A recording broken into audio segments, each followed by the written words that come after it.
Assalamualaikum warahmatullahi wabarakatuh. Saya Eka Meriana, kami dari kelompok 4 akan mempresentasikan hasil diskusi kami, yaitu asuhan pada klien yang menghadapi kehilangan dan kematian. Berikut penjelasannya yang akan disampaikan oleh teman-teman kelompok saya, yaitu kelompok 4. Selanjutnya adalah pengertian kehilangan. Landasan firman Tuhan untuk tema tersebut diambil dari Injil Markus ayat 8 pasal 36. Apa gunanya seseorang memperoleh seluruh dunia, tetapi ia kehilangan nyawanya? Kehilangan merupakan salah satu kata yang melekat dengan diri kita. Kehilangan adalah bagian dari pembentukan Tuhan terhadap diri kita. Kehilangan adalah bagian penting yang harus kita alami dari waktu ke waktu untuk memurnikan dan mendewasakan iman kita. Ketidakberdayaan terhadap kehilangan menyadarkan kita betapa kita sangat bergantung kepada Tuhan dan menjadikan kita rendah hati. Suatu sifat yang diinginkan dan dicontohkan Tuhan sendiri dalam kehidupannya di dunia. Pengertian berduka. Sebagai makhluk hidup, maka berduka dalam segala tingkatan dan bentuknya merupakan respon yang normal ketika dia mengalami kehilangan sesuatu atau seseorang yang dia hargai, atau menanamkan investasi emosional atasnya. Dari Alkitab, kita belajar Yesus berduka ketika dia mendengar Lazarus yang dia kasihi meninggal. Adalah normal kita merindukan orang yang kita kasihi dan menangis ketika dia dipanggil.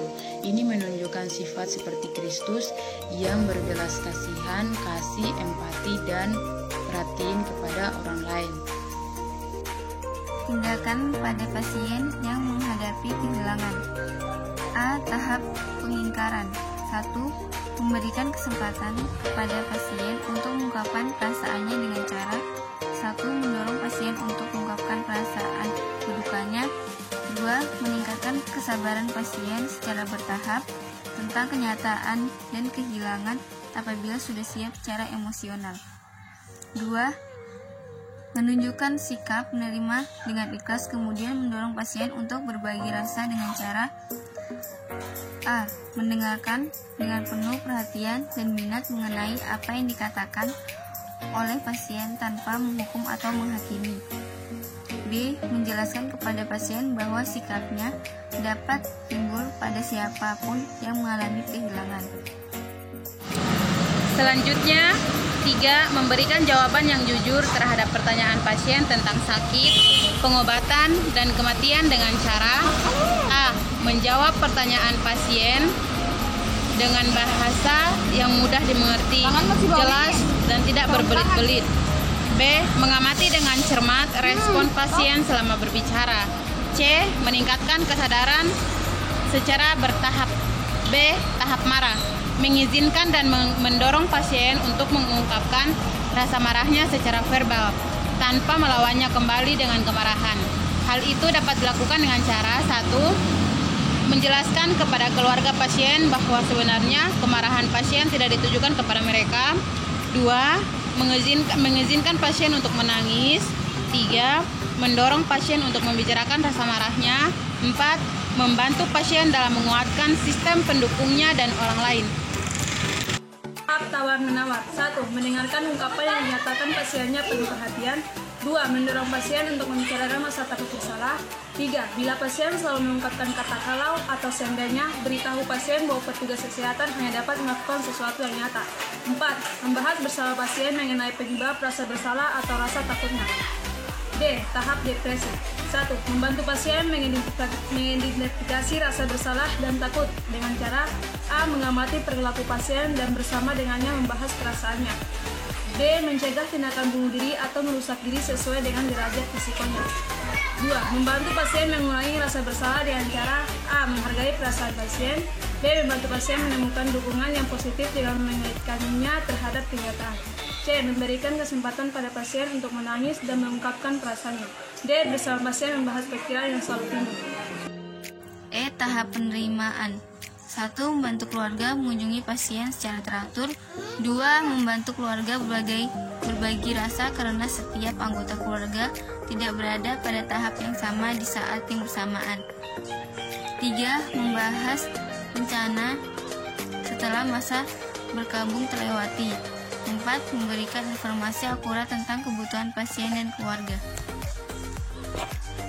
Pengertian sekarat. Secara fisik, sekarat adalah cara normal dan alami, di mana tubuh mempersiapkan diri untuk berhenti.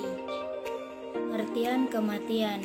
Kematian menurut Kristen Protestan juga mengartikan saat terakhir atau perhentian hidup kita di bumi untuk masuk ke kehidupan akhir yang sebenarnya. Kehidupan terakhir ini tidak dapat ditentukan dari beberapa banyak perbuatan dan jasa yang sudah kita lakukan di dunia. Akan tetapi, beberapa banyak kita menjalankan hukum cinta kasih yang menjadi hukum utama dari umat Kristen. Perawatan jenazah. Perawatan jenazah dalam rangka Kristen adalah dimulai dari memandikan, dirias atau dibajukan, didoakan, dimasukkan dalam peti, dan masuk ke acara selanjutnya yaitu kebaktian, lalu sebelum dikubur dibaptis lagi oleh orang yang dipercaya oleh keluarga jenazah. Kesimpulan, dari pembahasan di atas dapat disimpulkan bahwa kehilangan adalah bagian pembentukan Tuhan terhadap diri kita. Kehilangan adalah bagian penting yang harus kita alami dari waktu ke waktu untuk memurnikan dan mendewasakan iman kita. Ketidakberdayaan terhadap kehilangan menyadari kita betapa kita sangat beruntung terhadap Tuhan dan menjadikan kita rendah hati. Suatu sifat yang diinginkan dan dicontohkan Tuhan sendiri dalam kehidupan di dunia. Kematian menurut Kristen Protestan juga mengartikan saat terakhir atau perhentian kehidupan kita di bumi untuk masuk ke kehidupan akhir yang sebenarnya. Kehidupan akhir ini dapat ditentukan dari beberapa banyak perbuatan dan jasa yang sudah kita lakukan di bumi. Akan tetapi, beberapa banyak kita menjelaskan hukum cinta kasih yang menjadi hukum utama dari umat Kristen. Baiklah, sekian hasil video presentasi dari kelompok 4, kurang dan lebihnya mohon dimaafkan. Wassalamualaikum warahmatullahi wabarakatuh.